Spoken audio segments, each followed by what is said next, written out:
If you're a thinker, you can do math. That's all it is. You were given experiences where you weren't allowed to think. We're going to give you experiences where you can think.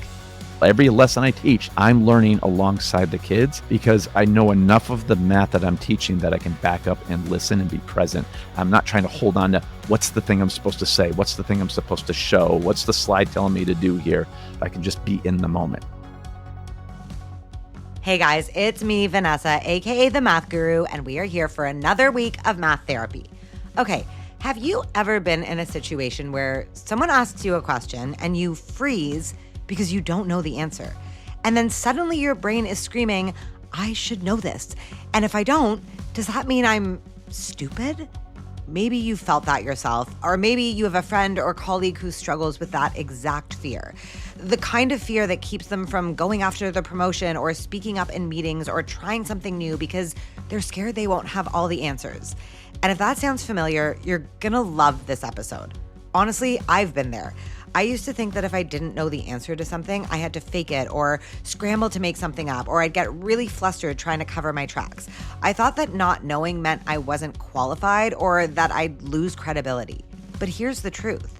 Not knowing doesn't make us weak. It makes us all learners, and it also can make us the best teachers. And that's exactly what today's guest, Mike Flynn, is going to help us with. Mike is a math educator who works with teachers all over the world, and he's here to show us how a deeper understanding of math can heal our own math trauma and prevent us from passing it on to the next generation. He'll help you reframe those I don't know moments into opportunities for growth for us, but also for our students. So if you've ever felt uncomfortable not knowing the answer, or you know someone who holds themselves back because of that exact fear, this episode is going to give you exactly what you need. So let's get into it. Mike, welcome to the podcast. It has been a long time coming. I'm so excited. I'm really just having you here so I can hang out with you for an hour. Good excuse. I like it. You are the first guest, I have to say, whose birth chart I have. Normally, I'm just willy-nilly guessing people's astrological signs. Sometimes I'm right, sometimes I'm not. I'm usually not, but sometimes I am. But I actually have your birth chart in my hot little hands because you let me read it for you one time. Thank you for that. How was the experience?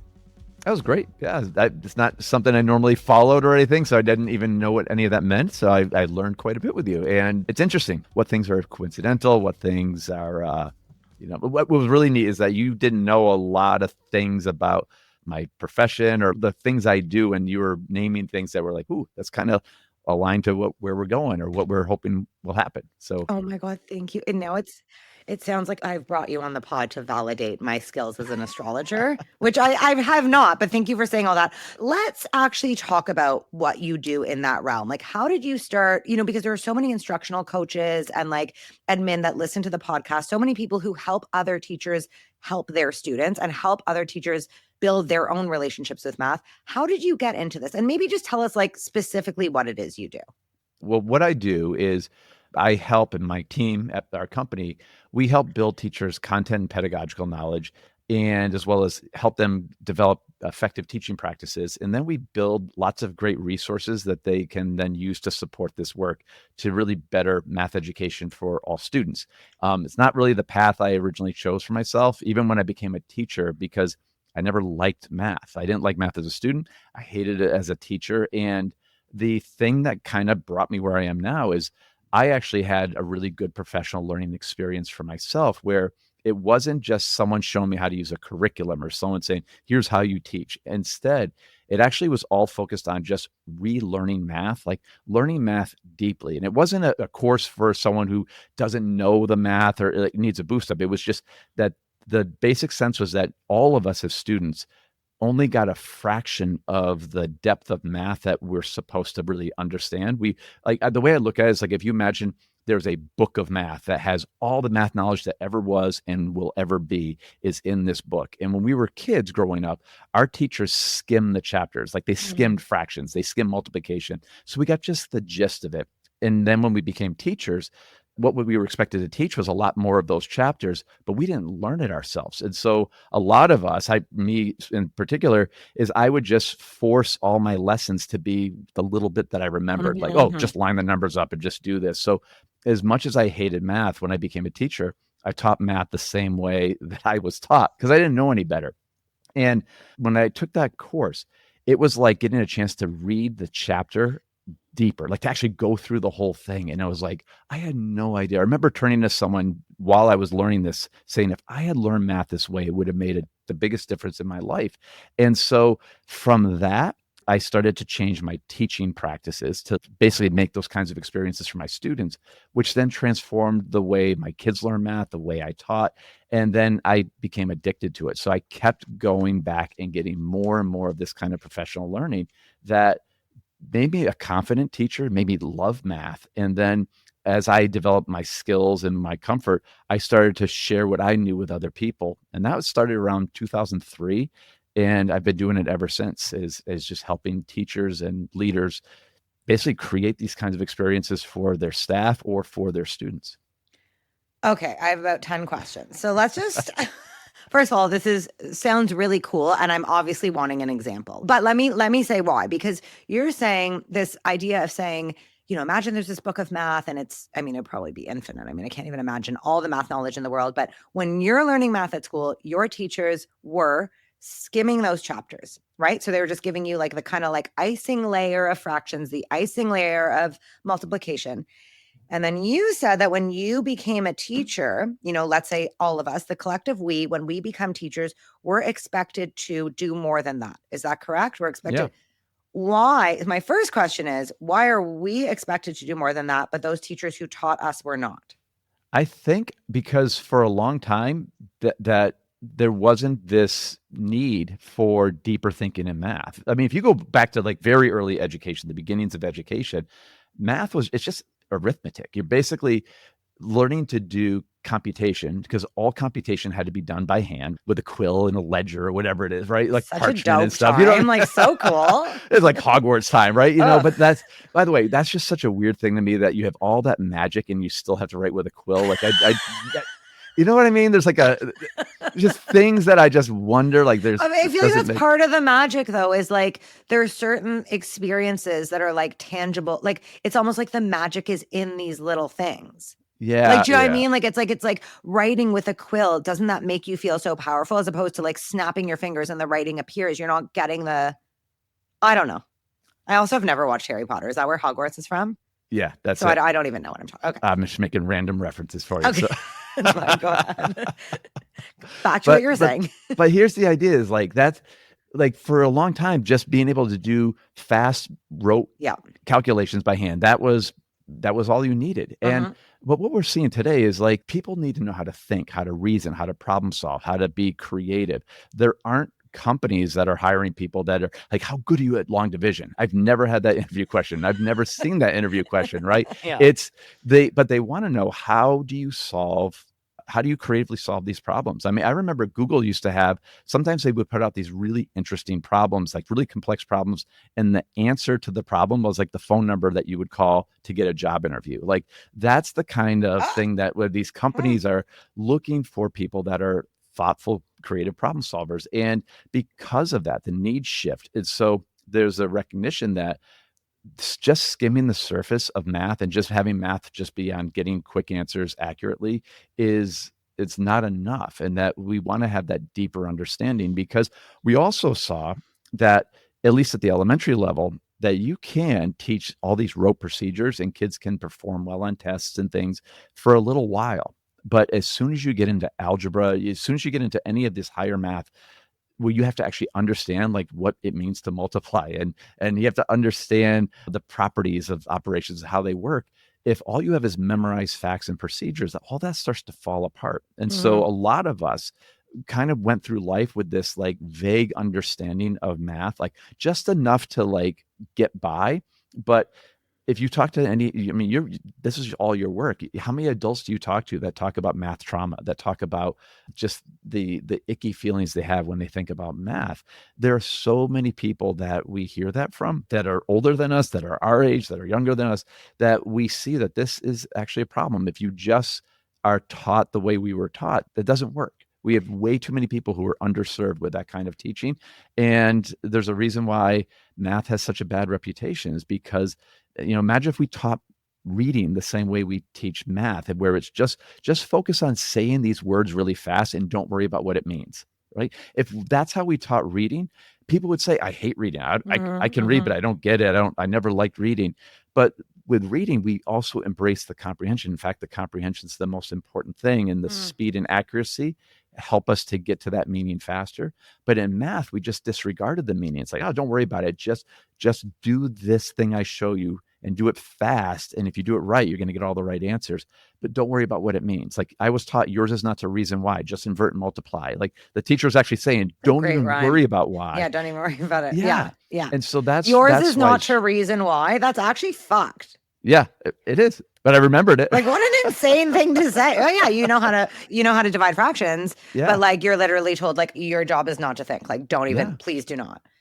Okay, this is so interesting because I'm of two minds here. I'm like, absolutely. Like we want to have deep knowledge. We want to understand the why. So your job here is to help teachers understand the why behind what they're teaching. Is that like a simple way to, am I correct? Yeah. And some of the what too. Yeah. Okay. But understand why it all works. It's one of the best things we can do for teachers. And also you can imagine just talking about magic and Hogwarts and the quill and everything, unlocking knowledge and meaning is magic, right? Like when someone can see why we're actually flipping and multiplying, like actually the why behind it, all of a sudden, as we know, many teachers and students remember that aha moment where you're like, holy shit, it's all coming together. You know, like now I completely get it. I mean, I remember seriously when Deborah appeared like 2 years ago, I'm a high school math teacher, right? I understand fractions, but when she showed me why we flip and multiply, like she showed me visually, it did feel like magic. It really felt like magic. So I get that feeling. Now, you're saying, you know, we're now in this time where kids need to know how to think. They don't just need to know arithmetic. So here you are teaching these teachers or showing them that magic, the thinking, the curiosity, them getting to the deeper knowledge of why we're doing certain things. Now they're in the classroom to teach the kids, right? They're going to pass this on.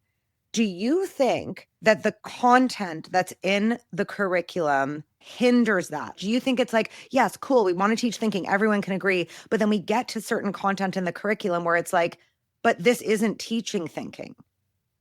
Here's a way we can kind of look at it. All curricular resources are tools, and the tools are designed by people to achieve certain means, right? Part of it is like, I think of Tina Cardone, who wrote the book Nix the Tricks. Like one of the things that, if people aren't familiar with Nix the Tricks, I loved it because it was created, she curated it with the collaboration of the greater math ed community that was at the time blogging and on Twitter when that was like a big thing. And what the book did is gave teachers ways to take all these things that were like magic, right? These like the tricks. And like FOIL and the butterfly method and all this. Yeah. And it was basically, instead of doing this, do this instead to build meaning. So it's like getting at what's the underlying math that this trick is trying to get kids to do? Because the trick goes right over the thinking, because it's like, how can I get a kid to memorize this and do it really quickly without thinking? And so she and the other people who contributed to that basically found a way to help people bring in the meaning to it.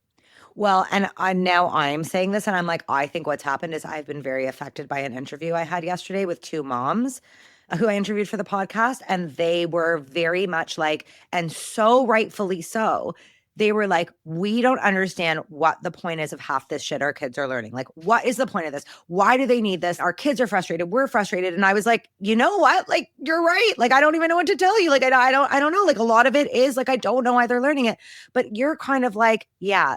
And tell me if I'm wrong, but I hear you being like, that aside, since I don't have control over that aside, there is an opportunity in everything they're learning to teach a thinking skill. Yeah. That comes right down to it. And I think part of it is like, if you as an educator, like once you start to go down that path for yourself to understand the math better, it's like, I'm going to use another metaphor because I just constantly think in analogies and metaphors. No, that's like, the best. When I wrote my book, Beyond Answers, the very first chapter is called Lost in Boston, because I live in Western Mass, but it's Boston, if anyone's familiar with it, like cities are hard to drive in anyway, but many cities are a grid. Boston is the most, it's just I one time I got lost. I went to a gas station and showed them the directions I had, and the guy laughed. He's like, "You're never going to find it because those two roads don't even exist anymore." Like that's like the level of Was it a map craziness in that your hands, like a physical map? it was a MapQuest. Like I'm dating myself Oh, too. It's okay. like this is like pre GPS. Like Okay, this is okay. that. Yeah, all you young folks, this is before we actually had to print out directions. They had maps on paper, guys. Yeah, charts and stuff. Yeah, Coordinate plane, kind of. I was like Magellan, basically. Yeah. But here's the thing is I had to go to Boston quite a bit for meetings, and I would leave an hour earlier than I should to give myself getting lost time. It was really frustrating because when you would get these printed out directions, you also can't read while you're driving, right? You technically. And so I would try to memorize these directions, right? So I knew like everywhere to Boston I kind of had, but once I got into Boston, I would just memorize, okay, take a right on here, get off at this exit, da, da, da, whatever. Then the whole time, even though I had those directions memorized, I was panicking because if the way Boston worked, there was too much traffic, there was a detour, anything that got me off of what the predictable path that I memorized was, I had no idea where I was. Even when I was following the directions, I didn't know where in Boston I was. I just knew, like, I knew Right. yeah. This is me every day right now in my life. Oh my God, dude. Wow. I could not relate more to this.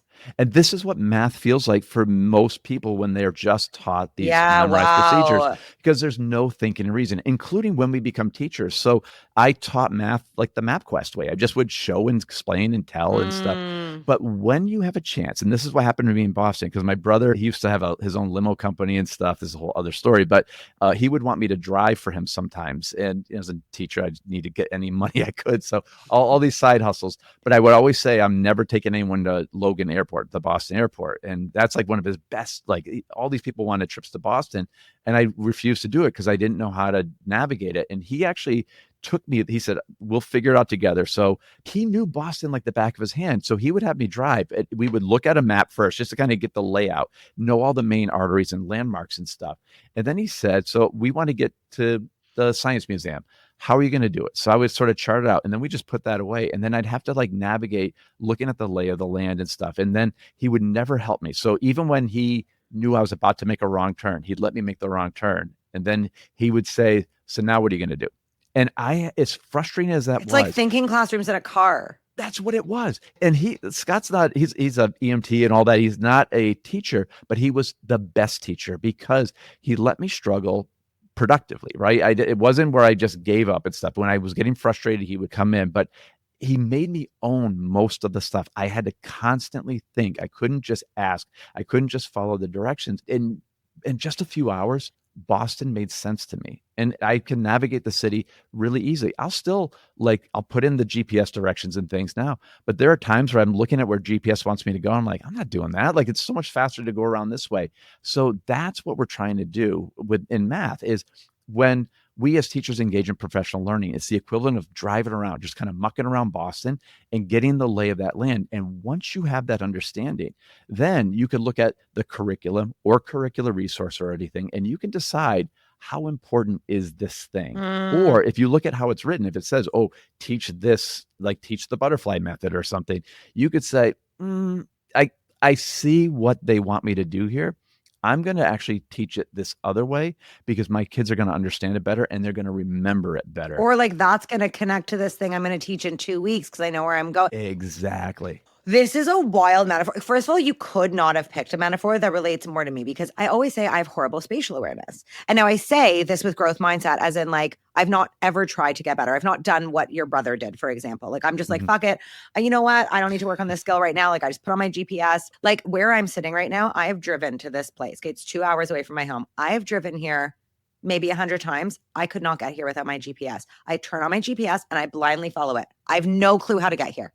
I have no clue where it is in relation. Like, we're in a band here, and every time we're planning a tour, David's like, what the fuck are you talking? I'm like, could we get from da-da-da to blah, blah, blah? And he's like, have you looked at the map? Like, no, like, why would you think? And I'm like, I don't know. Just like, and it's really making me think of like my poor attitude of being like, well, I can just use the GPS. So it's true. I can just use the GPS. Just like teachers can theoretically just follow like you could.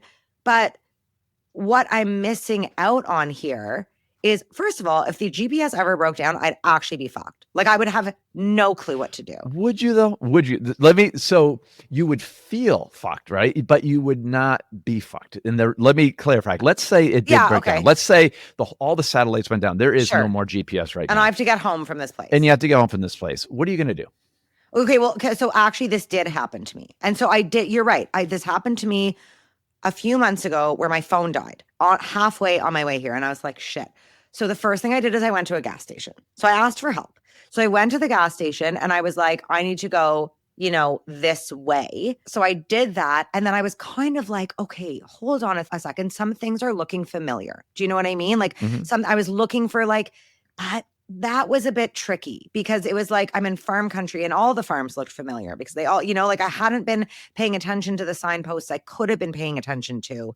The other thing is too, because the gas station guy gave me a plan and I went towards it, but it was a different one than I was used to with my GPS. So I was still going in the right direction, but I wasn't going in the direction I was used to. So the usual signs weren't there. Anyways, then I charged my phone at the next gas stations. But okay, you tell me but what I should imagine this though. What if you're in that scenario again, but you just get on a computer or something, right? Or you could basically look up the direction. Let's say you were planning ahead, right? Okay. Or that you found a way where you could actually get a map. I mean, you can go to a gas station. I'm sure they still have maps or something, right? That like, I don't know. That's true. When's the last time, right? No. Like maybe, but let's okay, say fine. You do that, right? You could go through and like look at the map, kind of map out the path, look at where the roads are. Now, we could say like if you have the choice of GPS or navigating, planning out your route with a map. Which one takes more work? Planning out the route. Right. Which one results in more learning? Planning out the route. Yeah, I've learned exactly. That's it. The crux. That's the crux. Yep. Yeah, like, and that's I guess why I'm like, this is such a good analogy because it's like, you'd be okay. I guess you wouldn't be fucked if the whole thing broke down, but I have to basically. I've not learned a single thing in years, right? Whereas like I could plan out the route, and then maybe also if I planned out the route, I'd be like, oh my god, there's all these cute places to stop along the way, and if there's traffic, or if I wanted to visit this person, or if I wanted to get a coffee or groceries, I could take this other thing, and like there's so much more. I get it. I don't know. Like, I want to be like, Mike, that's it. Well, on the way home next week, maybe I will. Maybe I'll plan out my route home. Here's the way you kind of think about it. So when I talk, like I love building thinking classrooms. I know you do as well. And one of the things that when when Peter talks about like kids not thinking, like sometimes people like hear that and think that he's thinking like down on kids, that kids can't think and stuff. And that's not actually at all what he's saying. But it's almost like what's happening here is like you can navigate with a map. You could plan out routes and things. You could take the time to get to know all the different areas so that you could really like understand where you are at any given point in time and know all the different detours. But you choose not to because you have other things that can get you where you need to go that doesn't require you to think as much. And right now you don't have that need, which is fine, right? We as humans have to choose how much mental energy we want to put in anything. Now, when we as teachers or when students are given procedures and formulas and all these things to memorize and stuff, it's basically teachers giving kids GPS directions for all the math that they're learning. And it's really easy. They become dependent on it. And the difference between you and students here is that you don't have a great need for you to really understand an area. Like you're not an Uber driver, you're not an EMT or something that you need to know how to get around things. So it's not an essential, but it is essential for our students to learn the math deeply and to think for it. And so what we're having to do is basically get students to almost get detoxed from the reliance on the GPS and to see the value in it. But I'll tell you right now, as someone who also didn't really like mucking around in Boston, once I started to do it, I realized how empowering it was, where I could see those connections. So it can help you also as you start to break free from things that reduce the amount of thinking you have to do. You'll find that it can be really powerful, whether it's directions or it's math. Being able to think and reason and make sense, and you realize I own this idea now. Like it can't be taken from me. It's powerful. Well, and the other thing I'm thinking is there is so many reasons why, and I think justifiably, kids don't like math or math class. Like it's boring. Some of the content seems irrelevant. Like, you know what I mean? Like we're literally just taught to copy things down. Like, so I think if anything too, it at least alleviates a lot of that, is to be like, okay, we get it. Like some of this content might seem irrelevant, and, you don't want to just sit there and be like, doing data entry, basically like copying things into formulas and spitting them out. At least this, I think, adds to like a bit of the motivation or inspiration of what you can get out of math class, even if the content itself seems irrelevant and boring. You can exactly feel empowered. You can have a moment of feeling like basically like a detective, or you're solving like a whodunit. But the other thing is, like, we're talking about kids, but really, like, I want to dial it back for a second. We're talking about teaching teachers how to think this way, right? So I kind of want to peel back and ask you, or you mentioned earlier on in the interview that a lot of teachers carry their own math trauma. And you kind of alluded to the fact that it was because potentially they were taught in this way that was very rote. Can you expand on that? Because I argue this all the time, right? I say, the way we teach math in this way of like mimicking can lead to math trauma. I'm curious why you think so and what you've seen. Part of it is, it just is that vague understanding, kind of like with directions, right? If I can follow directions, I can get to where I'm supposed to go, but it doesn't mean that I know anything about that area. And so anytime I've memorized directions, I never had confidence in my ability to get where I'm going, because any little thing could throw me off. And that's what it feels like in math when everything is mimicking and memorization, is that I have enough to get answers, but I don't have enough to feel confident in my math ability. And if we don't use things enough, we eventually lose it. So I may memorize something for a while and I'm okay in that class. I might pass that test or something, but a couple of years after, I'm not going to remember these things. And so there's a lot in math that I have a vague notion of, I remember doing that, or I remember going there, but I can't call that up. And so much of our math learning, when we're taught that way, is fragile. It's like a very fragile foundation.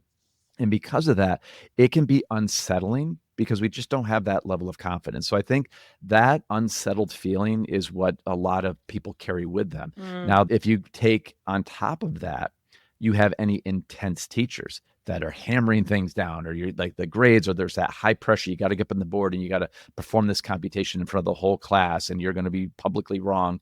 You add all of that other stuff on top of it, and that's where the anxiety comes in. That's where the shame comes in, those things. And I experienced all of that, because one thing about me is that I've learned later as I got older that I have ADHD. You look at any of my report cards, so you could see the writing was all over it there, like clearly like talks too much, too active, out of his seat, in the principal office all the time, all of that. But for those that aren't familiar with ADHD, it's not that I can't pay attention. Like, I can't shut my brain off. I pay attention to everything. And so what would happen in math situations, even like fact fluency tests, is that I would be like everything on whatever was on the page, I'm taking all that in. I'm also taking the sound of the teacher walking up and down the rows with her high heels clicking, like that noise, and the pencil noises. I'm listening to the pencil noises. All of that's happening before I've even started the first problem. And I'm just trying to quiet all that down just to get that. So by the time I start to get into it, the time's up.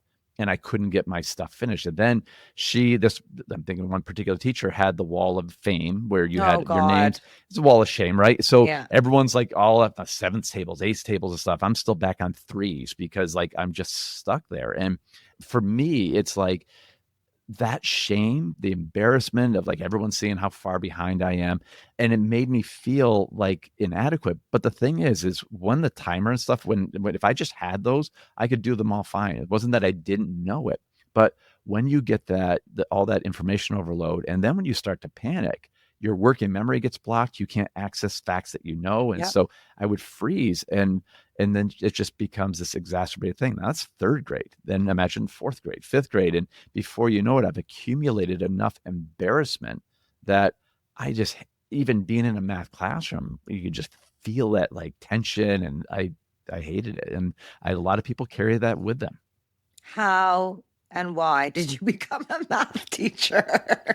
How did you end up at this school? Like, where's the connection? Oh, just second grade teacher. So I was. You were like, I'm going to become a teacher. I'm going to become a teacher. So you weren't. Okay, got it. All right. And I wasn't math. It was it was generalist, right? General, so I just became a teacher, and math was one of the many subjects I had to teach. I'm there. So it was low priority for me. So anyway, I was more ELA and science and stuff. Sure. And there was this position open at our school to be a coordinator for literacy. Like there's this huge grant and stuff, and I was all about it. And I was fairly young. I think I was like 24, 25, something like that at the time.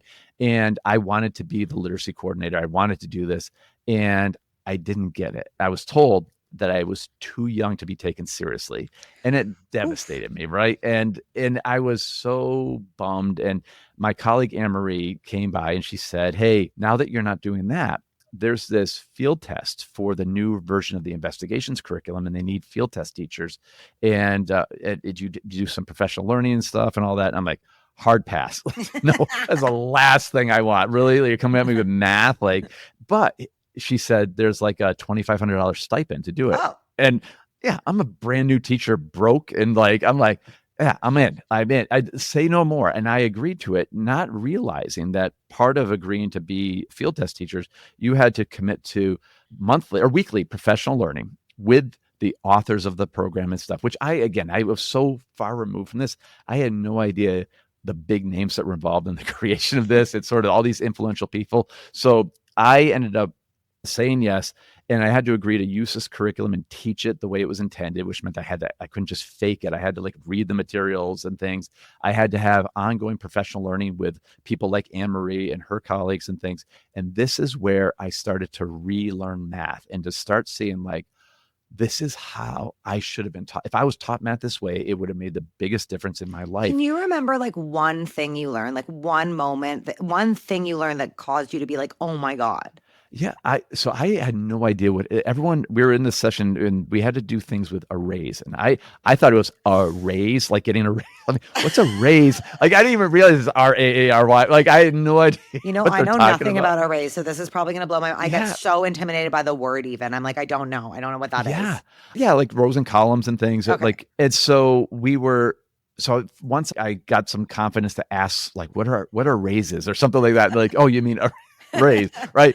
And so my colleagues, we were working on this math problem, and we started to sketch out, and I could see basically the distributive property, like how it made sense. Like none of it made sense to me, and then it all made sense to me. And it was like, and that was just one thing. And the more I uncovered, it was like I couldn't stop going down that rabbit hole, because it's like, what else don't I know? What else don't I know? And that was it. Game over. It just blew my mind.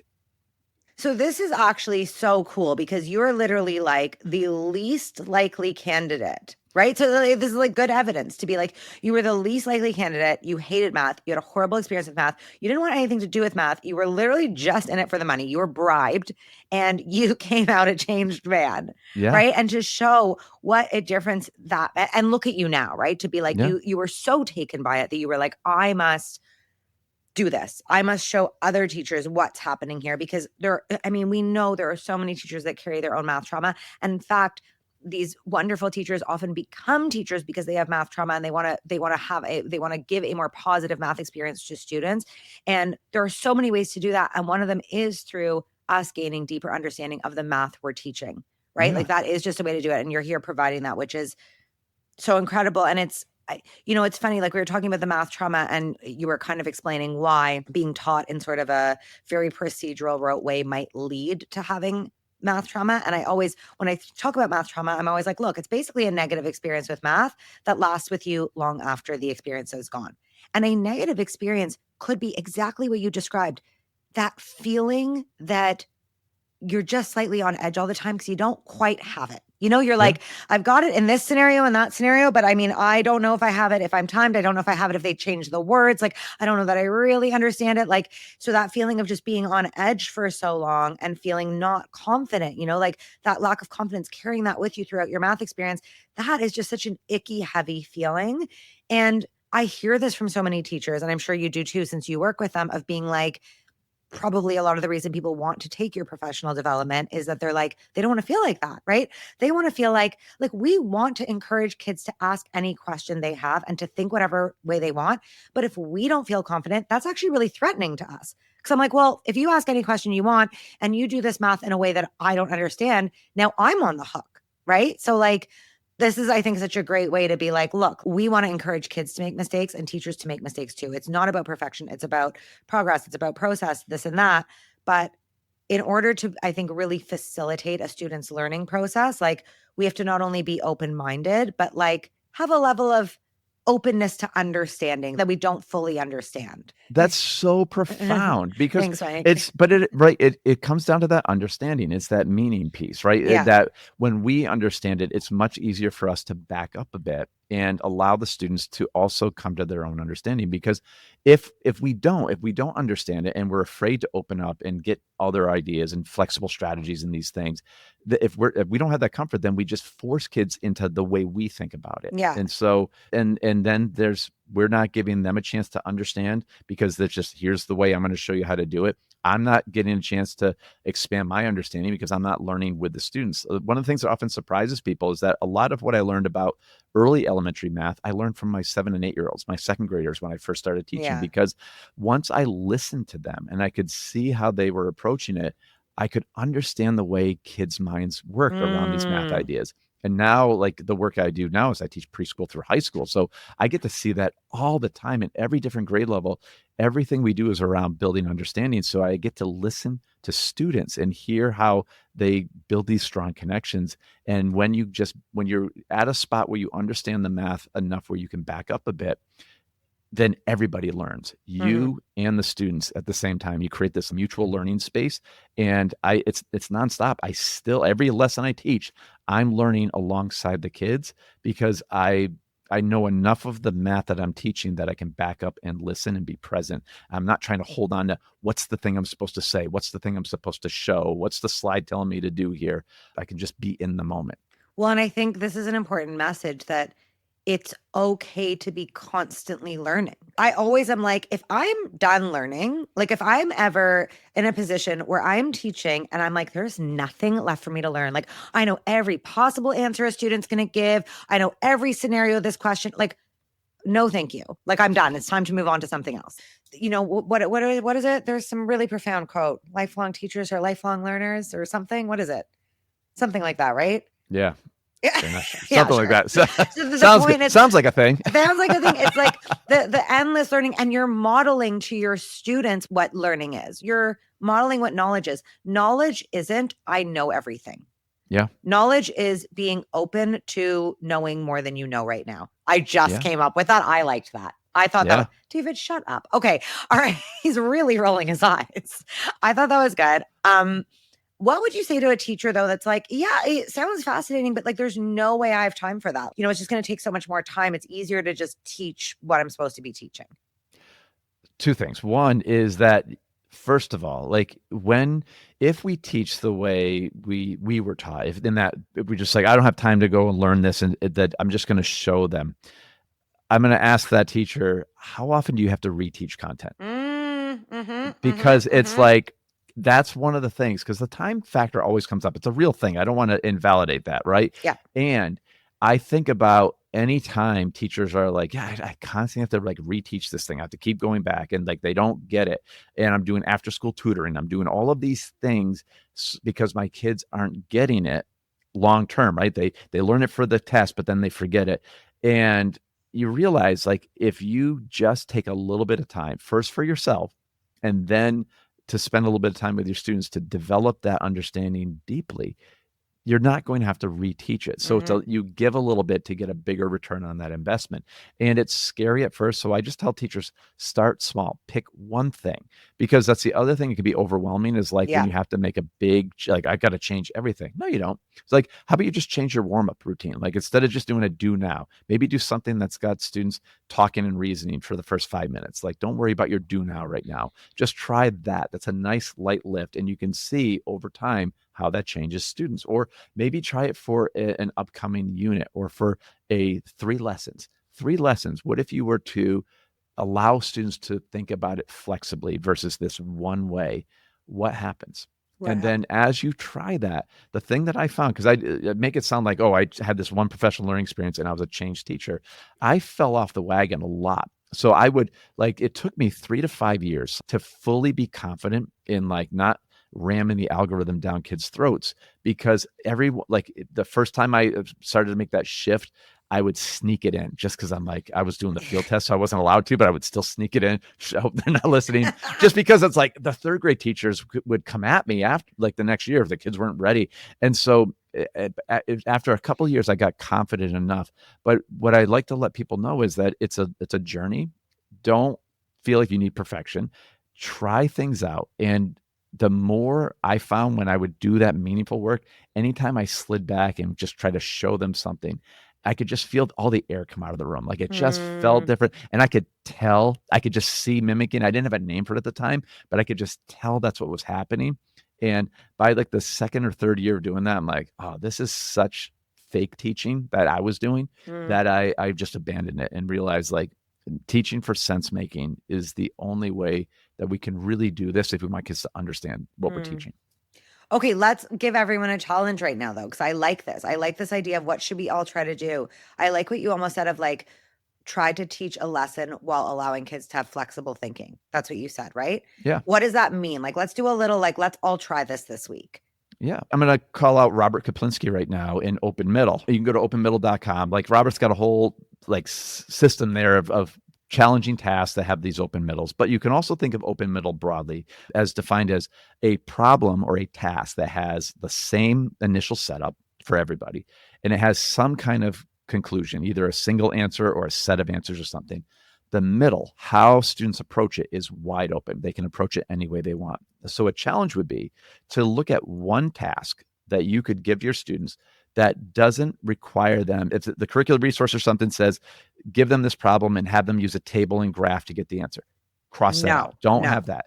Give them the problem. Give them the problem without any specific rules for solving it. Say, solve it in a way that makes sense to you and solve it maybe two different ways. And then give them time and space to work through it and look at all the different creative solutions that come up. Now, before you do that, I'm going to call out one other thing is the 5 practices with Peg Smith and Mary Kay Stein. If you're not familiar with that, look up 5 practices. But one thing they tell you to do if you want to teach in this way is to do the math ahead of time yourself and anticipate what are the things that are likely to come up from your students if you were to do this. What kinds of strategies are most likely to come up? And which of those do you really want to highlight in the conversation when you pull all the ideas together?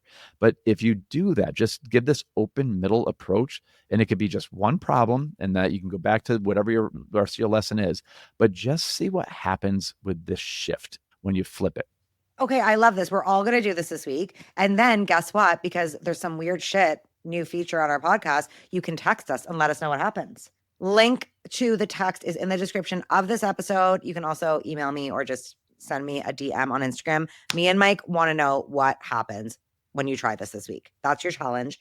I mean, I want to take all of your courses. Where can people take these? Where do I send everyone to when they're like, I want to learn math in this way? I'm a teacher and I would like to get a deeper knowledge of what I'm teaching, because you have this for K to 12, right? We do. So we have courses for all strands of mathematics, K through 8. We're building the secondary ones now. The first one will be available in January of 26. Get it on the ground floor. Yeah. We're excited. We're building it for geometry, algebra, pre-calc, all these things. So keep an eye out for that. But you go to flynneducation.com and you'll see lots of free resources for teachers. You'll see our courses. We also have a membership where we have it's the Friends of Flynn Education. And it's basically a collaborative of educators. Then we offer tons and tons of professional learning every month. In fact, Vanessa, you're going to be our featured guest for our Voices from the Field coming up. So, oh my God. Yeah. It is, just so you guys know, Friends of Flynn is giving Sesame Street meets Cheers. Like, if you understand that reference, you know, like I get, a deep cut. I know, I really get that vibe though. Like, it's like, it really, I think it's going to become something. Yeah, we're pretty excited about it. Sick. Okay. Final 2 questions I ask everyone. Question number 1, if there's one thing you could change about the way math is taught in schools, like you're allowed to change one thing, what would it be? The time constraints. You have 10 seconds. Time constraints. Get rid of all time constraints so that teachers are not bound to this 42-minute block or 47-minute block, and that allowing people to really spend the time to teach it well. Well, how would you do that, though? You just have math all day, like as long as you want? No. Just that we open up, we get rid of the block scheduling kind of things. There's a lot of ways things are done. So the idea, 10 seconds. I didn't know you needed how to actually achieve making this happen. I thought you just wave. I thought magic wand. It's Hogwarts, right? I didn't. I just got curious suddenly. I was like, but how? But So like, I no. can say that. I will say this. So this is another thing people might not know about me. I was an elected school board member for 8 years. Of course And you so were. I have worked on that side of things. Okay. It is possible. The Oh, thing with a lot of the structures, the schedules, and all these things they become institutionalized, and it feels impossible to change because this is the way it's always been. And if we do this, well, then this will happen. All you have to do is dedicate time and say, we are going to figure this out, and you can do that. So there's many school districts that have figured out ways to build in 70, 90-minute math blocks and things at any time. I work in schools all around the world. Any places where I go where math is taught for 60 to 90 minutes, I see a significant difference in those students than in places where math is taught for 40 to 45 minutes, et cetera. You need more time. you need more time. Okay, we have to. Yeah. That was way more than 10 seconds. That was my fault, of course. Also, your response is very like giving Tim Ferriss. Like, it is possible. Like, we can do these things. You got to think outside of the schedule, outside of the box. Like, Yeah. Next question. If someone listened to this and they were like, that's so awesome. Yeah, like, I guess I could think about math more deeply, whatever. The thing is, though, like, I just can't because I'm not a math person. What would you say? I would say let's dispel this idea of a math person and just that you're a thinker, and that you just were never given enough time to think about the math, and you weren't given the right kinds of experiences to think about the math. And I can give you that to you. And like, let's do some math together and give you a chance to think and realize that all you have to do is, like, if you're a thinker, you can do math. That's all it is. You were given experiences where you weren't allowed to think. We're going to give you experiences where you can think, and that'll change everything for you. That is so nice. That was such a nice answer. Like, I felt reassured. I felt a little anxiety. I was like, oh, that pressure. I got to perform. Well, I'm doing all the wrong things. I'm like, time constraints, go. You're in public. You're being recorded. Like, don't do any of this in a math classroom. Okay, it has been such a treat. You're so inspiring. You're so warm. You're so welcoming. What you're doing is so cool. I appreciate that. Thank you so much, Vanessa. Thanks for having me on the show. Okay, guys, oh my God, how good was that? Mike just gave us the reminder that knowing isn't weakness. It's actually where the learning begins, and that is strength. And when we as teachers give ourselves permission to not have all the answers, we model curiosity instead of fear, and that can change everything. So here's your math therapy challenge for this week. The next time a student or anyone asks you a question you don't know the answer to, I want you to pause before you panic.